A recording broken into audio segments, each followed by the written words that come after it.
अख्तर जी मांडा रहने वाला, 4 बच्चे ते 2 धीआं 2 पुत्तर। फारिज दा मरीज दा मैनूं अटैक होया फारिज दा। 4 धीआं जी पुत्तर, एक नशा करदा, एक बच्चा है। नहीं दा कोई जरिया नहीं जिन्ना मैं दवाई लैनी दवा दूर लैवां। अभी बाजू दी लत्त च मेरी भाई कोई ताकत नहीं हैगी। लत्त ते बांह मेरी कम्म नहीं करदी, कोई ताकत नहीं हैगी। नाल ही सारा मैं दवाई दे खाना ते मेरी लत्त बांह कोई ताकत नहीं हैगी। धी दे बूहे ते आया, छोटे छोटे बच्चे ने, ओह्दा साईं घट्ट ही कमांदा है। ओह्दा गुजारा ही बहुत औखा होंदा, वैसे कोई दवाई नहीं लिया के दित्ती उ'नें। टी टुक्कर मिल जांदा, दवाई नहीं मिलदी।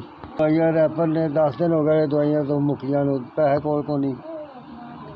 पंडित बेटा मैं दवाई लै दिओ, तो माड़ा मोटा बोल सकांगा। दवाई दी बहुत जरूरत है, मैनूं किसी ने लैके देनी। मैनूं तुहाडे ते यकीन है, मैनूं तुसीं पुत्तर लै दिओ। अल्लाह खां तुहाडी खैर करे, जिंदे रहो। जान जो समय तुसीं जान भागनी नहीं, दवाई लै दो पुत्तर खुदा वास्ते।